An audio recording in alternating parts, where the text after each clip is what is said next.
Hey everyone, tonight we dive into a world of mystery, courage, and defiance.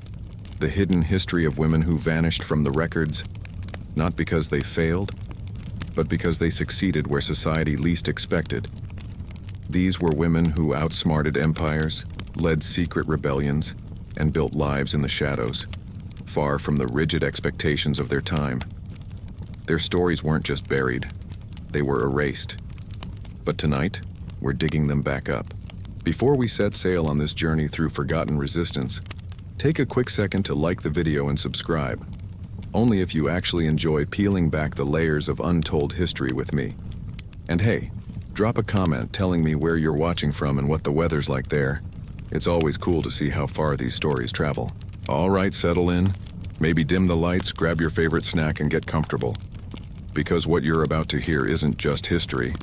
It's rebellion hidden in plain sight. Imagine a world where your entire existence could be wiped from the books, simply because you didn't follow the script. That's exactly what happened to countless women across history who dared to live beyond the roles assigned to them.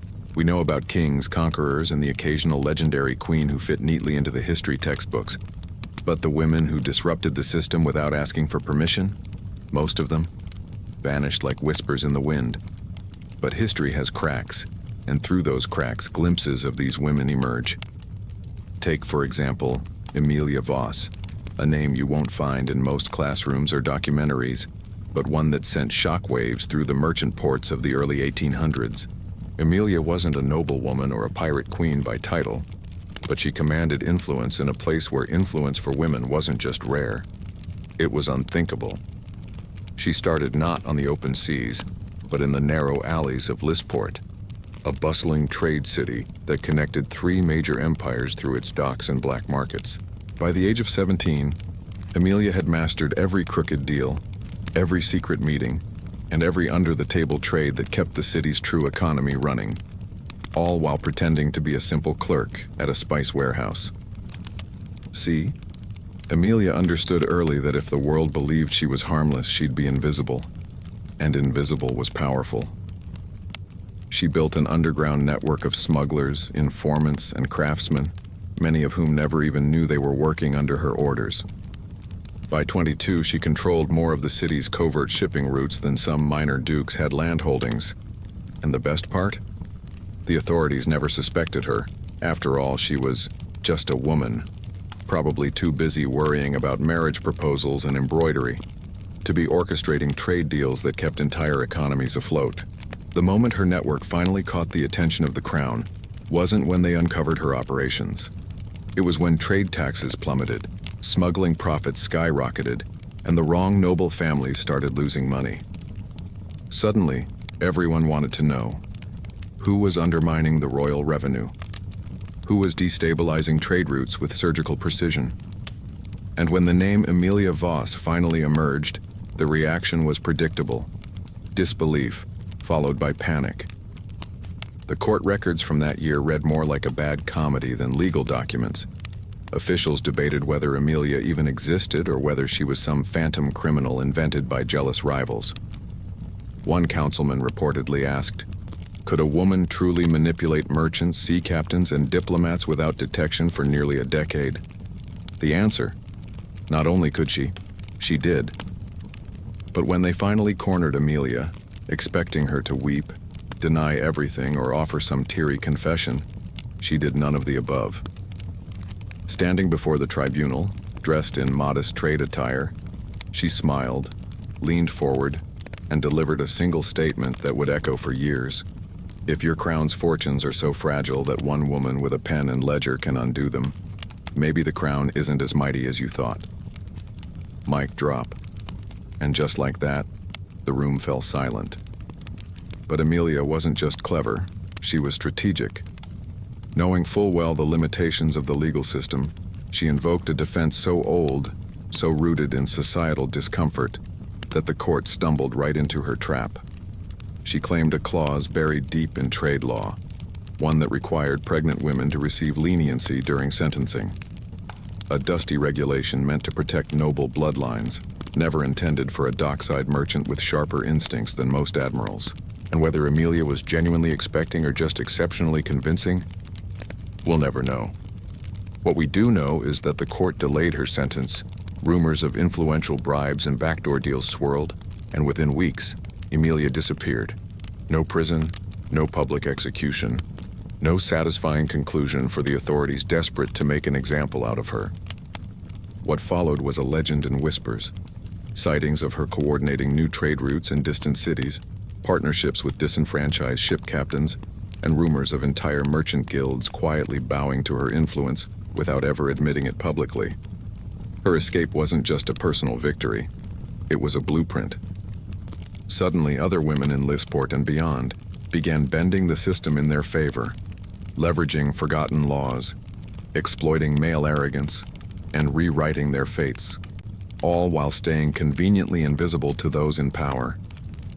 But Emilia's story was just the beginning, because while some women manipulated the system from the shadows, others challenged it head-on, and the results were far bloodier. Across the rugged coasts of the Northern Territories, a different figure emerged, Sabine Holt, known not for stealth, but for audacity. Unlike Emilia, Sabine wielded no trade ledgers.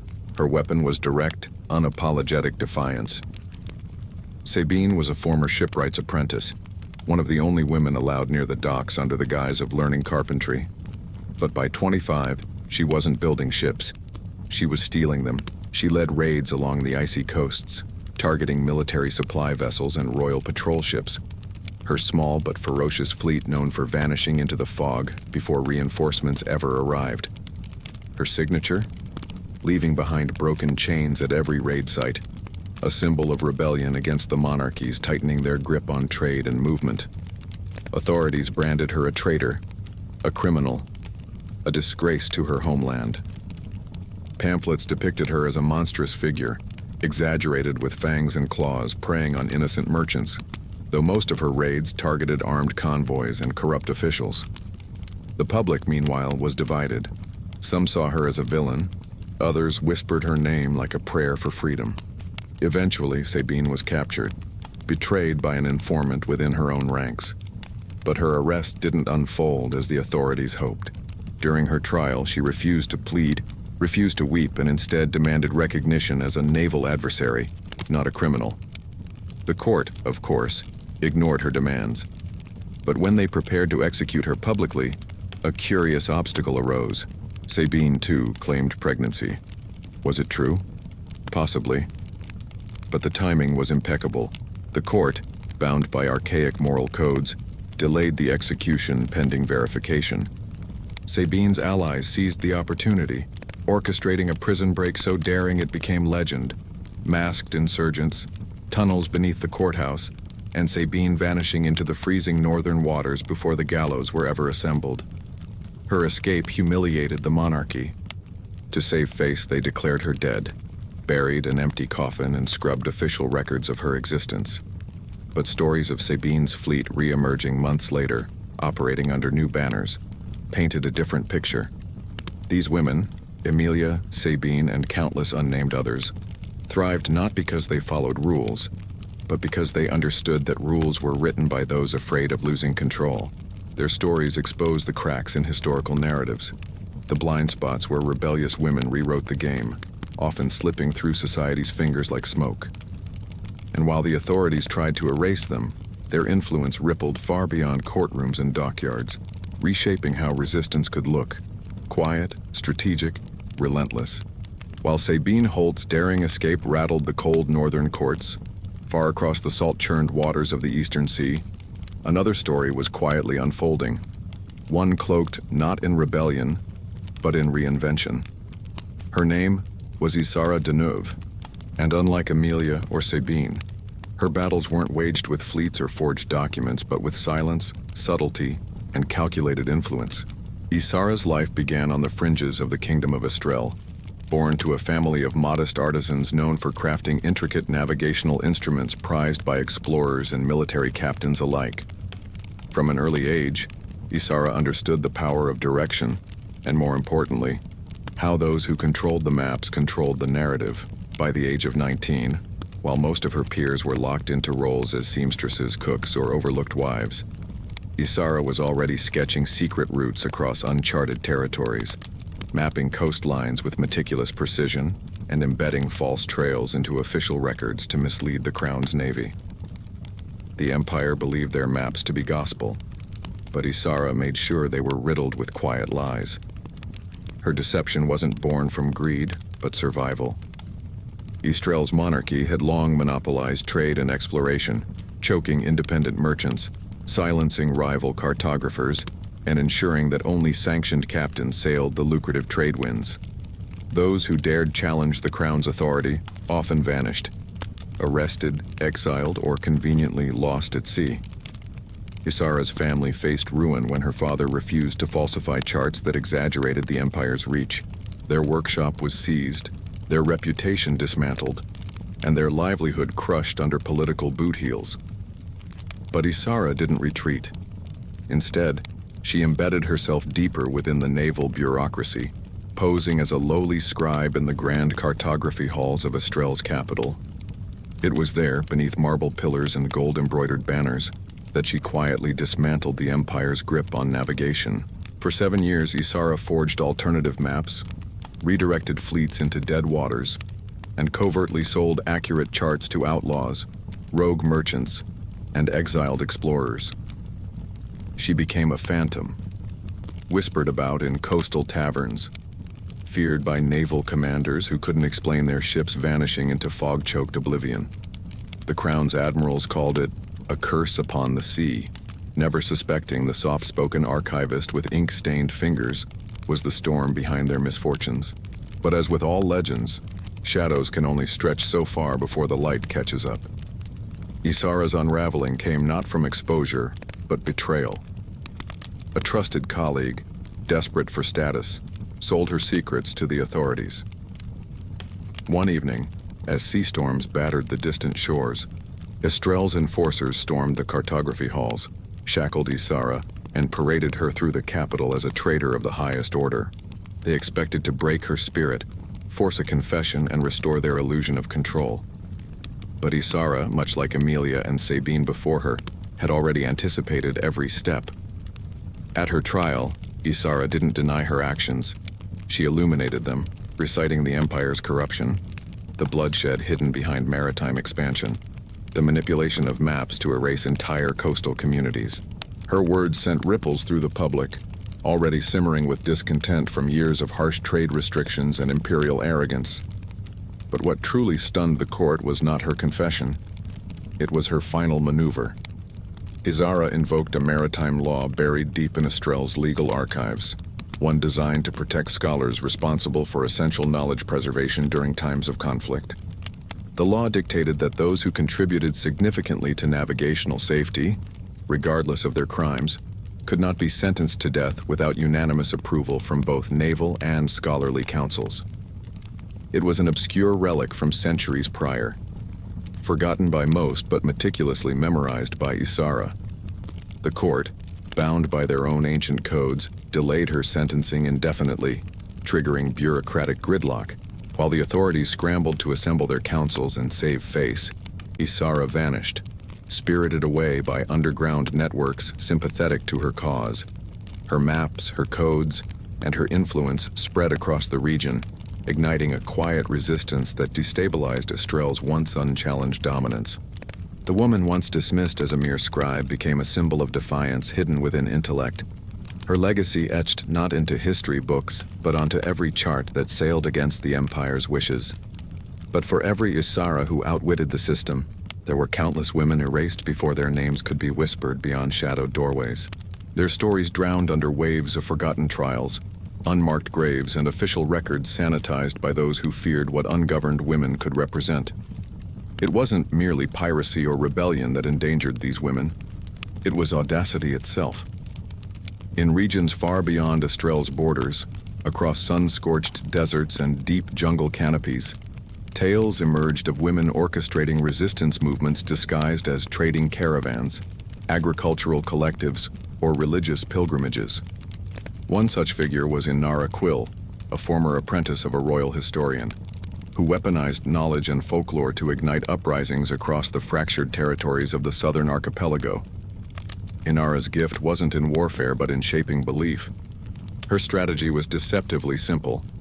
Reclaim history from those who distorted it and use that reclaimed identity to fuel rebellion. Where imperial governors silenced ancestral tales, Inara revived them, traveling from village to village under the guise of a wandering storyteller. But within every parable and myth, she wove encrypted messages, battle plans, and subversive ideals disguised as harmless folklore. To outsiders, she was merely a poetic drifter spinning yarns about forgotten gods and heroic ancestors. To the oppressed, she was a living catalyst of revolution. Imperial enforcers dismissed her as irrelevant, until villages under her influence began refusing taxes, deserting forced labor camps, and sabotaging supply lines with unnerving coordination. By the time they realized Inara's tales were blueprints for insurrection, her network spanned across a dozen islands and imperial control was crumbling. Inara's capture was inevitable, but her impact was irreversible. During her interrogation, the authorities demanded she reveal her co-conspirators, her methods, her hidden messages. Instead, Inara responded with riddles, parables so layered that even the sharpest interrogators couldn't separate truth from metaphor. Frustrated, they resorted to public trial, parading her as an example of the dangers of unchecked storytelling. But in their arrogance, they underestimated how far her words had already traveled. Spectators arrived not in fear, but solidarity. Every whispered fable was a symbol, every metaphor a spark rekindling defiance. As with those before her, Inara invoked an ancient safeguard, an obscure clause protecting cultural preservationists during conflicts, one requiring the court to secure irrefutable proof of treason beyond allegory or symbolic speech. The court, drowning in its own convoluted laws, delayed judgment. By the time they untangled her riddles, Inara, like Isara and Sabine, had disappeared into legend. History may erase their names from official chronicles, but rebellion never truly fades. It adapts, hides, waits. These women didn't just bend the rules, they redrew the map entirely. But while Inara Quill's legends carried on through whispered fables and encrypted songs far to the west along the frost-bitten coastlines of the Drenish Confederacy, another woman's story unfolded, not wrapped in myth or clever loopholes, but etched in blood, ice, and raw defiance. Her name was Margaret Cale, known in the treacherous northern ports as the Storm Widow, a title whispered in the damp corridors of shipyards and war councils alike. Unlike Isara, the cartographer, or Inara, the storyteller, Margaret's power wasn't hidden behind ink or parable. It sailed on the wind, carved into the hulls of ships braving the unforgiving northern seas. From childhood, Margaret's life was shaped by survival. Born into a coastal village battered by ceaseless storms and imperial exploitation, she learned early that mercy was a myth, and those who waited for rescue often drowned waiting. By 16, she had already buried a father lost to imperial press gangs, 2 brothers claimed by freezing waters, and a mother whose final years were spent watching her home dissolve into poverty. Margaret could have disappeared like so many others, nameless, voiceless, forgotten. But grief forged resolve sharper than any blade. She began as a shipwright's assistant, learning to craft vessels capable of enduring the brutal northern trade routes. But Margaret's ambitions reached beyond building ships. She wanted to command them. By 25, she wasn't just designing vessels. She was leading fleets, assembling a growing coalition of disillusioned sailors, rogue merchants, and defiant coastal clans who refused to bow to Drenish imperial control. Her fleet, known as the Grey Armada, operated with ruthless efficiency, intercepting imperial convoys, raiding supply lines, and dismantling naval patrols faster than the monarchy could replace them. But Margaret's rebellion was never driven by plunder alone. Her targets were calculated: grain shipments destined to starve resistant settlements, weapons convoys supplying oppressive garrisons, ships ferrying prisoners to remote labor camps. The Empire painted her as a savage, an unhinged outlaw corrupting the noble seafaring traditions of the North. Pamphlets depicted her as a monstrous widow dressed in mourning black, luring unsuspecting sailors to their doom. But beneath the fear-mongering was a quieter truth. Margaret Cale had exposed the cracks in the Empire's facade. For every convoy ambushed, for every prison ship burned, another corner of the Drenish Confederacy remembered its right to autonomy. Predictably, the Empire retaliated with overwhelming force. They dispatched warships, conscripted new armies, and imposed brutal martial law across the coastal regions. But Margaret was always one tide ahead, vanishing into icy fog banks, navigating hidden inlets known only to native clans and striking where the Empire's grip was weakest. Her eventual capture wasn't the result of superior tactics or overwhelming firepower. It was betrayal, disguised as diplomacy. The Empire, desperate to end her campaign without igniting full-scale insurrection, orchestrated a false truce, offering Margaret clemency in exchange for negotiation. But when she arrived at the appointed council hall, flanked by her most trusted allies, Imperial forces ambushed them, dragging Margaret in chains before the High Tribunal. They expected a spectacle, a broken rebel paraded for public condemnation, silencing any remaining resistance. Instead, Margaret stood unyielding, scars visible, eyes sharp as the frozen cliffs of her homeland. Her words, delivered with biting precision, dismantled their accusations. You called me pirate widow, traitor, yet it was your empire that stole fathers, drowned sons, and shackled daughters. You fear me, not because I defy your laws, but because I remind your people they were never truly yours. The courtroom trembled beneath murmurs of dissent. But even amidst growing public sympathy, the tribunal moved swiftly toward sentencing, until Margaret invoked a maritime relic law protecting those who captained vessels under self-defense during times of foreign incursion. The clause, archaic and rarely enforced, required exhaustive evidence distinguishing rebellion from defensive naval engagement, a process mired in bureaucratic review, delaying any immediate execution. The Empire, cornered by their own antiquated legal systems, stalled. Within weeks, Margaret's allies orchestrated a prison break, spiriting her beyond imperial borders. Though her physical presence vanished, her fleet endured, evolving into decentralized cells operating across the northern coast, their ships marked by storm-gray sails, symbols of defiance against imperial dominance. Margaret's name, like those before her, became legend, feared by rulers, revered by the oppressed, and whispered wherever salt air carried rebellion. Her existence, much like Emilia's cunning, Sabine's audacity, Isara's intellect, and Inara's storytelling, underscored a truth empires struggled to contain. Women who mastered both the system's rules and its weaknesses could not be erased. They could only be feared.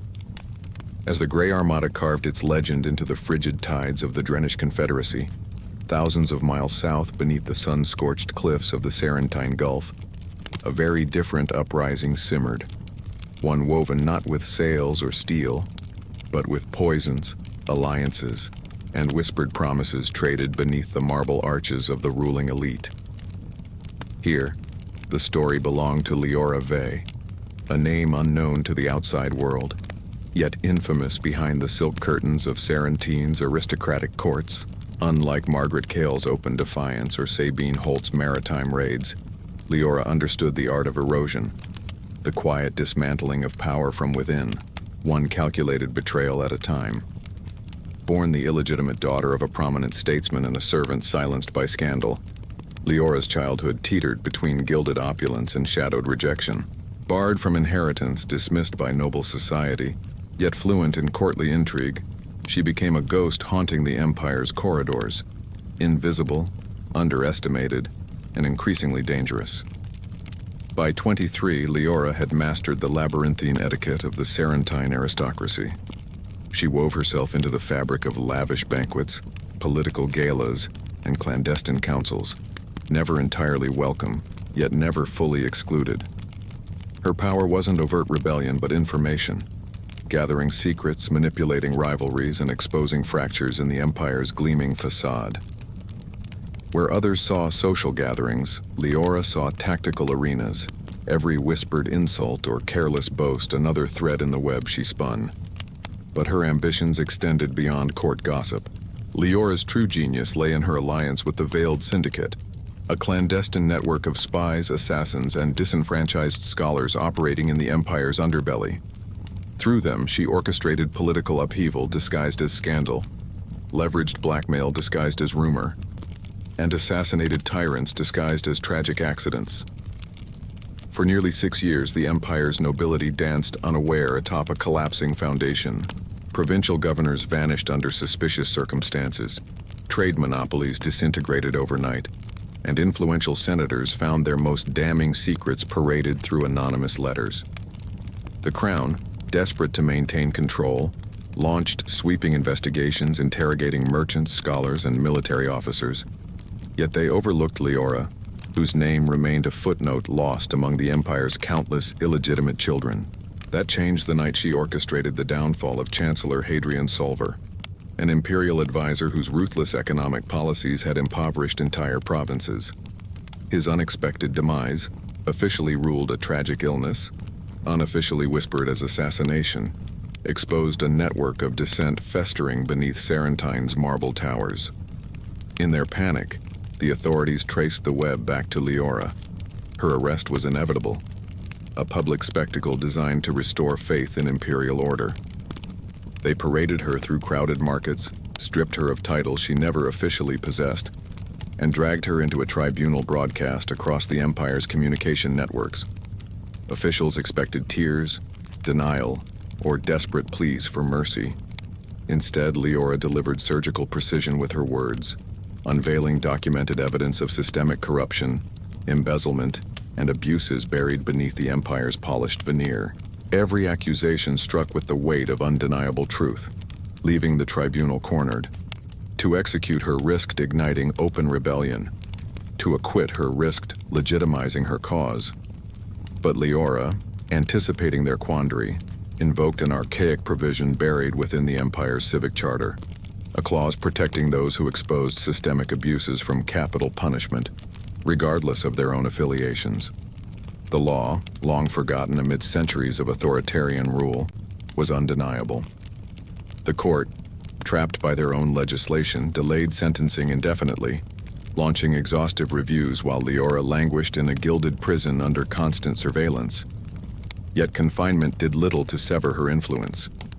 Within weeks, her agents infiltrated the palace, her messages filtered through encrypted dispatches, and her name transformed from whispered rumor to revolutionary anthem. When the empire's bureaucracy finally moved to exile her, they discovered her cell empty. Her guards either compromised or vanished, and her legacy etched into every corner of Sarentine society. Statues of fallen emperors were defaced with her sigil, a coiled serpent devouring its own tail, symbolizing cycles of power devoured from within. Her story, like those of Isara, Margaret, Sabine, and Inara, proved resistance wasn't solely won with swords or fleets. Sometimes it thrived in shadows between words, within the cracks of complacent empires. While Leorave's serpent sigils quietly wrapped themselves around the pillars of Sarentine power, seeding insurrection one whispered secret at a time, the far reaches of the western archipelagos bore witness to another form of rebellion, one forged not in the courts or war councils but in the forgotten sands of exile. Here across the endless dunes and salt-stained cliffs of the Kareth expanse, survival itself became resistance, and at the heart of it was Zahira Malin, a figure erased from official records yet immortalized in desert song. Unlike the defiant cartographers, ship captains, or political infiltrators of distant regions, Zahira's war was waged against erasure itself, a battle to preserve culture, language, and existence in the face of imperial conquest, designed to grind entire peoples into forgotten dust. Born into the nomadic clans of Kareth, Zahira witnessed firsthand the empire's creeping expansion, outposts transforming into fortresses, sacred lands mined for resources, and ancient traditions outlawed beneath the empire's banner of progress. By the age of 15, her family's caravan was destroyed during one of the empire's relocation campaigns, a sterilized phrase concealing the violence of forced displacement and cultural annihilation. Left for dead, Zahira wandered the scorched salt flats until a covert network of exiled scholars and resistance fighters took her in. Keepers of lost histories, forbidden languages, and banned religious practices. They called themselves the Ember Circle, a clandestine coalition preserving Kareth's fragmented heritage while orchestrating subtle defiance. But Zahira brought them more than survival. She brought strategy, recognizing that direct confrontation against imperial armies meant certain death. She weaponized the one thing empires feared most: memory. Through coded songs, oral histories disguised as folk tales, and intricate sand murals erased by the shifting dunes, Zahira reignited ancestral identity among the scattered clans. Her efforts transformed cultural preservation into organized resistance. Disenfranchised communities, once resigned to erasure, began refusing imperial census registrations, dismantling communication outposts, and sabotaging supply convoys under the guise of ritual processions. The empire responded with predictable brutality, mass arrests, executions, and the criminalization of even the faintest expressions of Kareth heritage. Zahira's name surfaced repeatedly during interrogations, yet her face remained unknown to imperial intelligence. A ghost maneuvering through exile camps, smuggler enclaves, and sacred sites hidden beneath the dunes. Her capture, when it came, was inevitable, but orchestrated.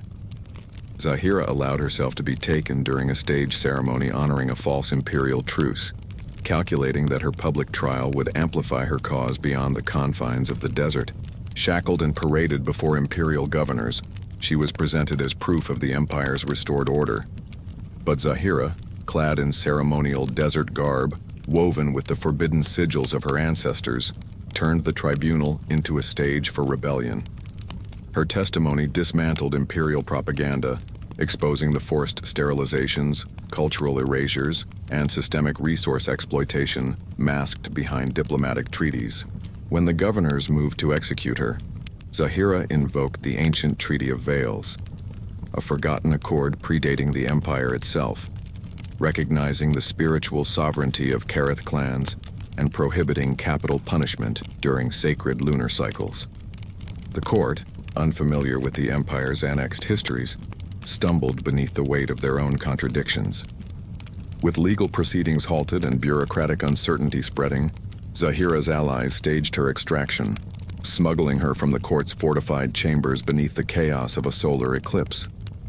Her survival emboldened Kareth's fragmented resistance, transforming forgotten language into encrypted communication, ancestral rituals into covert assemblies, and oral history into living strategy.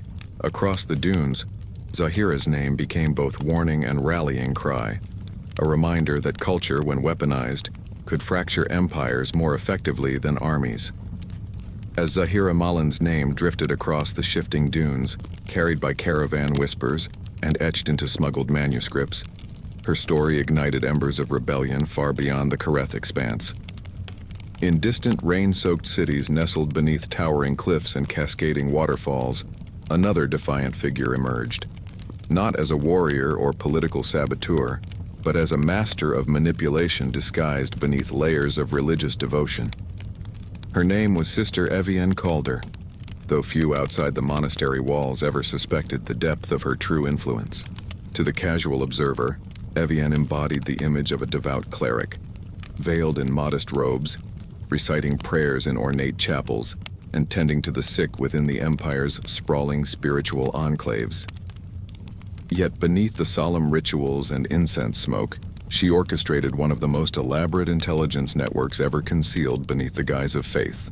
The empire had long underestimated the monasteries that dotted its territory, viewing them as relics of outdated spirituality, harmless havens for the pious and forgotten. But Evienne recognized the inherent power hidden within their walls: isolated locations beyond military oversight, constant access to information from pilgrims and travelers, and most critically, the perception that women behind monastery gates were docile, obedient, and politically irrelevant. It was the perfect disguise. By the age of 30, Evienne had transformed her monastery into the nerve center of an underground resistance, its chapel crypts doubling as encrypted archives, its prayer circles serving as recruitment grounds for dissenters hidden among the empire's devout. She forged alliances with merchants, scholars, and exiled soldiers, constructing an intelligence web that spanned provinces, infiltrated government outposts, and intercepted military dispatches. Resistance cells hidden within monasteries smuggled contraband, forged identity papers, and disseminated counter-propaganda, all beneath the Empire's complacent gaze. But EVN's ambitions extended beyond mere subversion. Her ultimate objective was to dismantle the Empire's grip on faith itself, a structure often exploited to pacify the oppressed and justify systemic control. Her covert operations remained undetected for years, shielded by the Empire's blind trust in religious neutrality. But as coordinated uprisings flared across territories once deemed loyal, Imperial inquisitors began unraveling the threads, tracing forged documents and encrypted sermons back to EVN's monastery. When they finally stormed the sacred grounds expecting panicked nuns and frightened acolytes, they found resistance fighters armed with concealed weapons, encrypted archives buried beneath chapel floors, and EVN herself awaiting them with the calculated serenity of someone who had prepared for this moment her entire life. Her arrest sparked scandal across the Empire. The notion that a woman revered as a spiritual leader had masterminded insurrection from within holy walls shattered illusions of religious purity and governmental control. During her trial, Imperial prosecutors sought to frame her as a blasphemer, a traitor exploiting faith for personal gain. But EVN, skilled in rhetoric and scripture alike, dismantled their accusations with theological precision. She recited ancient doctrines emphasizing justice, community autonomy, and the sacred duty to oppose tyranny cloaked as governance. Her defense wasn't merely legal, it was spiritual warfare. When the tribunal moved to execute her, she invoked the Sanctum Concordat, a religious covenant predating imperial authority, which protected ordained clerics from capital punishment without unanimous ecclesiastical approval. The law, though obscure, was binding.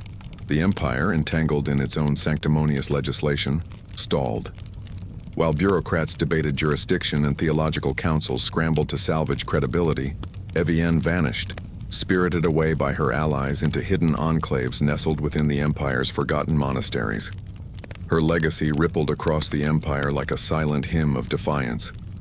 Faith became rebellion, temples transformed into sanctuaries for dissent, and women like EVN Calder reminded the world that even the most revered institutions, when infiltrated with purpose, could become instruments of revolution.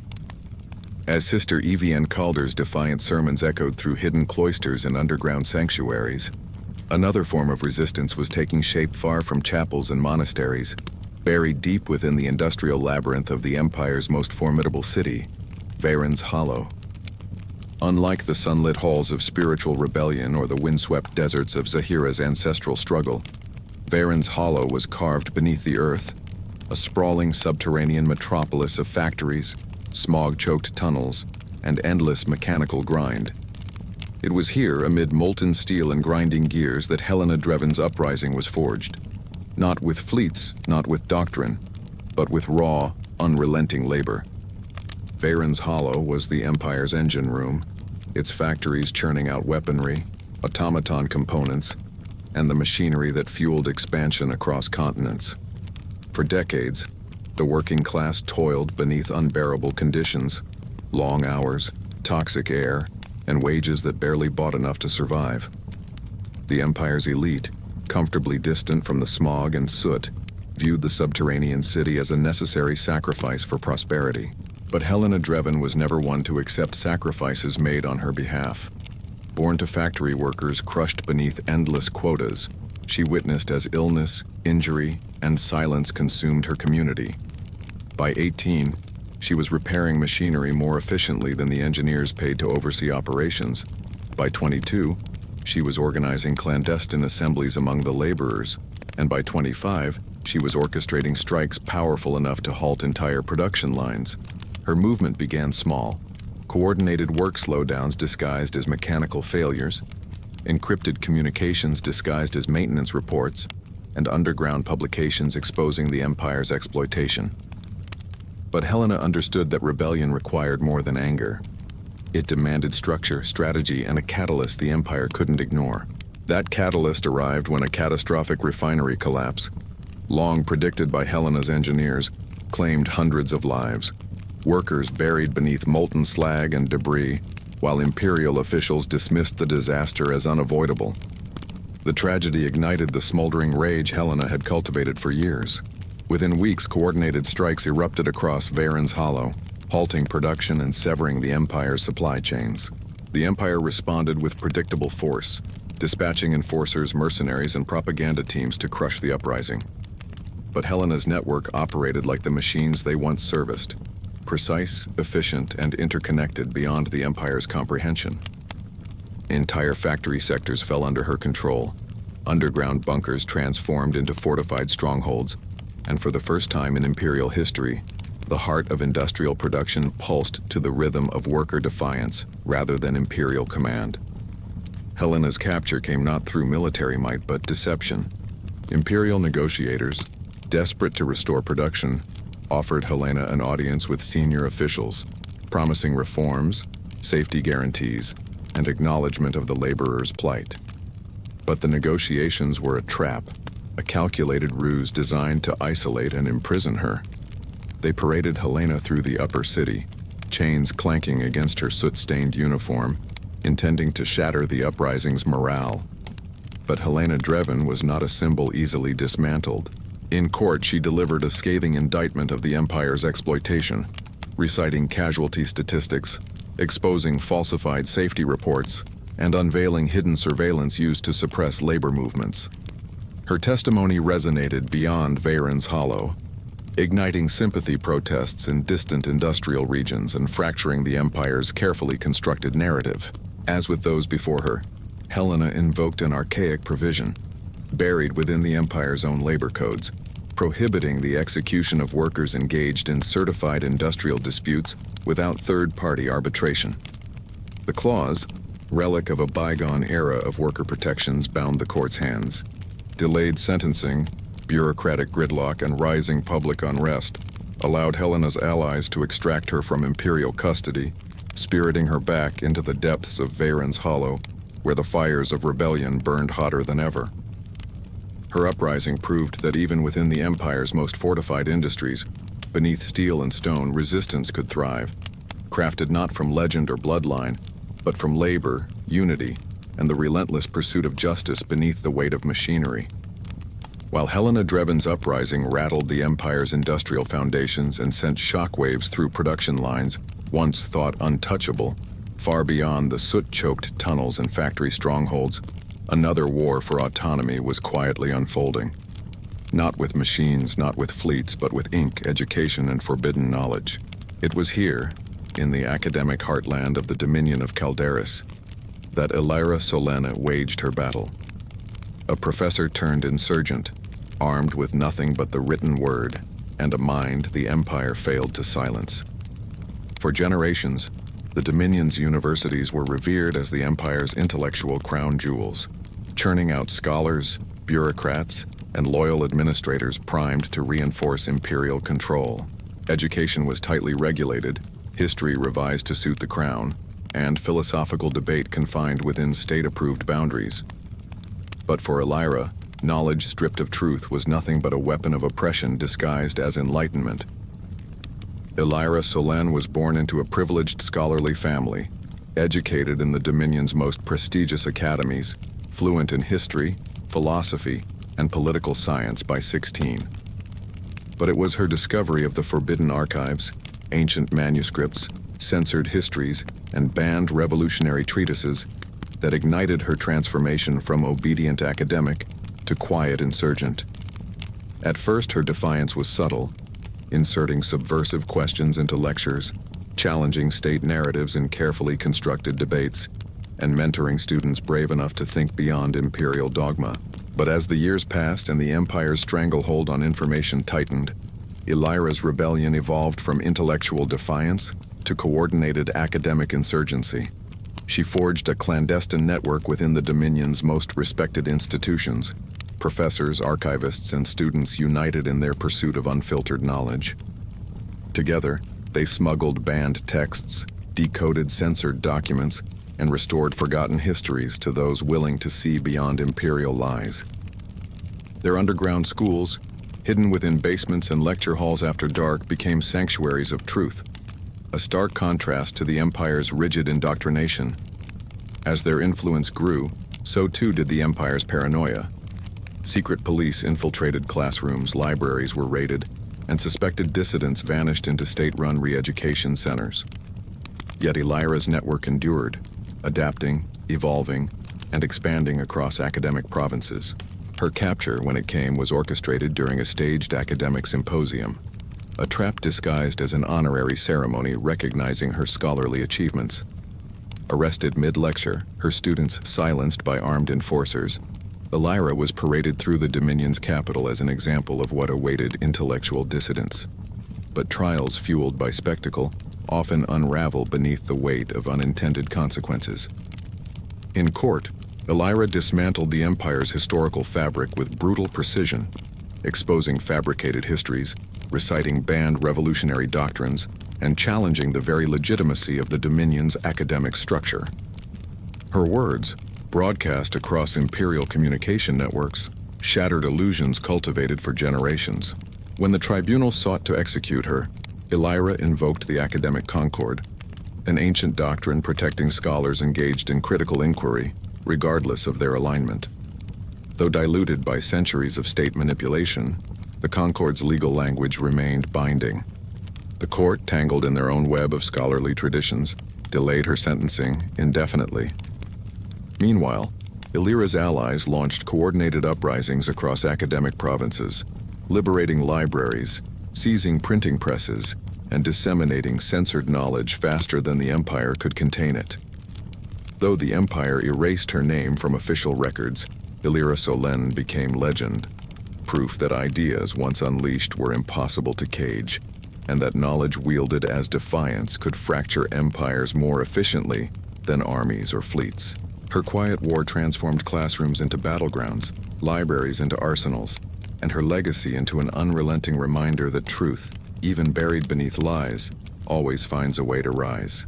As Elira Solène's forbidden words spread like wildfire through the dominion of Calderis, carried by secret presses and whispered in candlelit classrooms far across the Empire's fractured borders, in the lawless waters of the Morvain Strait, another story of resistance was being etched into the salt and waves, not with education or courts, but with sails, strategy, and ruthless precision. It was here, beneath crimson sunsets and storm-lashed horizons, that Céline Voss carved her legend, not as a scholar or subversive, but as the most elusive maritime tactician to ever haunt the imperial sea charts. Unlike the defiant pirates romanticized in old folklore, Céline's rebellion was not fueled by reckless plunder or chaotic raids. It was engineered, calculated, and executed with the cold efficiency of someone who understood that open warfare was suicide, but economic warfare could bring an empire to its knees.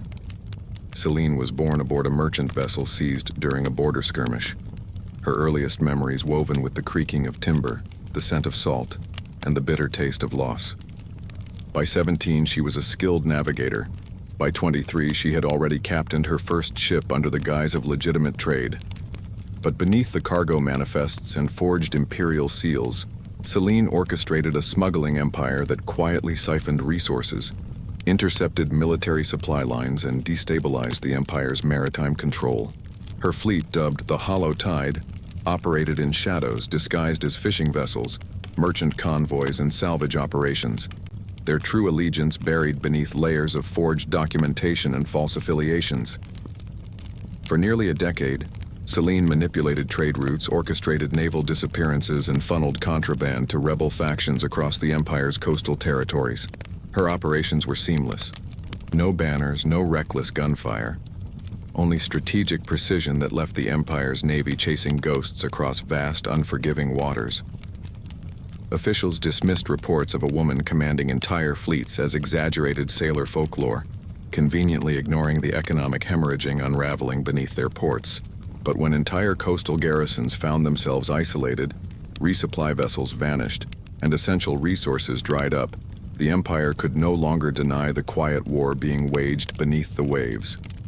Céline's capture came through betrayal, the result of a compromised ally within her network. Imperial forces ambushed her under the false pretense of trade negotiations, seizing her vessel and parading her through the capital as a symbol of restored maritime dominance. But Céline, Ever the strategist understood optics better than her captors. During her trial, broadcast to coastal settlements and trade hubs alike, she exposed the empire's dependence on manipulated trade, the monopolies enforced through naval violence, and the corruption embedded within maritime law enforcement. As with those before her, Selene invoked an ancient maritime accord, the Seas Pact, a binding treaty predating imperial unification, protecting neutral merchant captains from capital punishment during declared economic disputes. Though obscured by centuries of legal reform, the Seas Pact remained valid.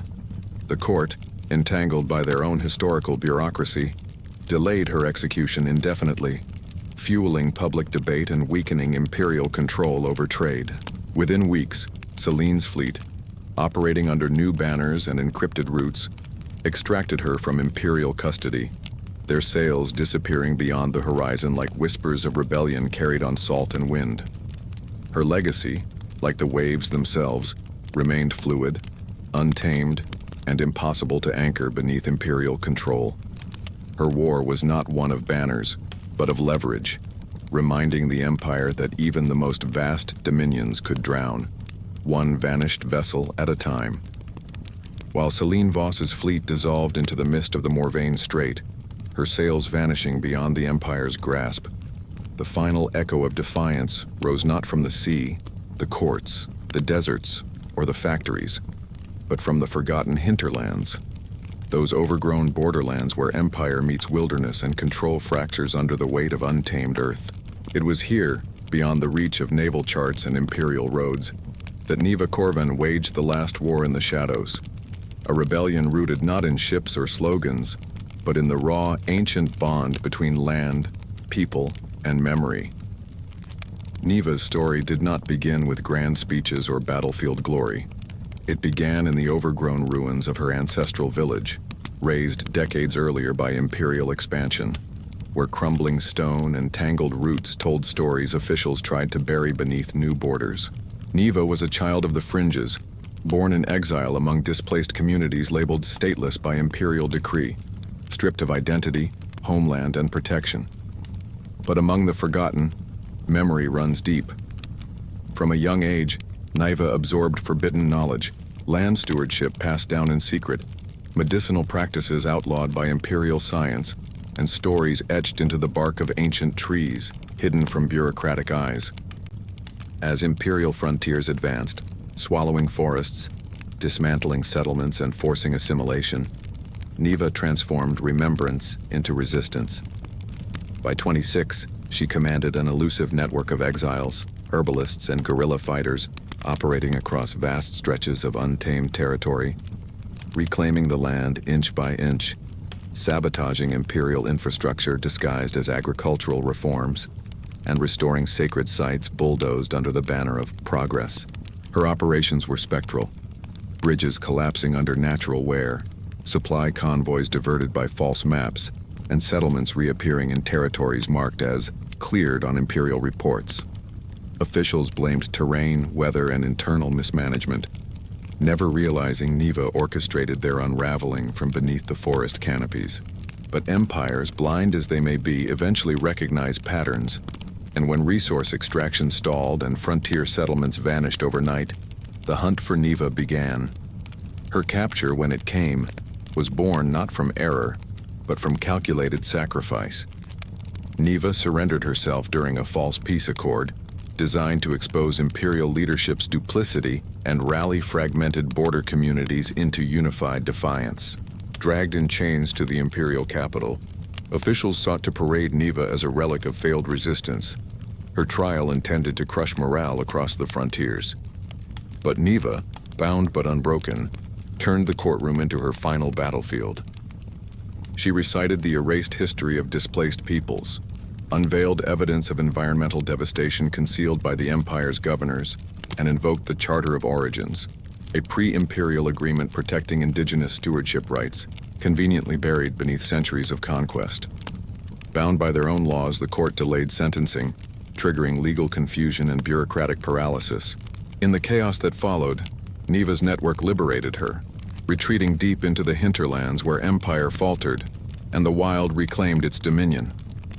Her resistance proved that rebellion does not always roar with banners and steel. Sometimes it grows quietly like roots beneath stone, inevitable, unbreakable, waiting to split the foundations of oppression.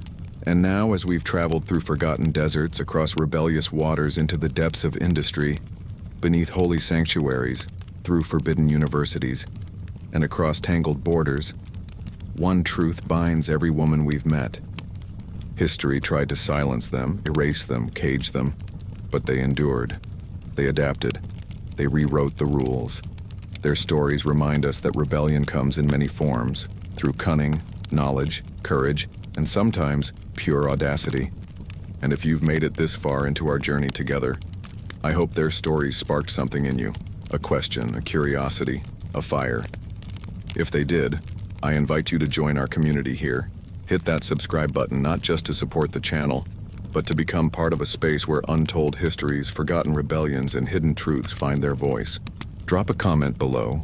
Tell me where you're watching from, what resonated with you most, and if you have stories from your life or your family that remind you of courage in unexpected places.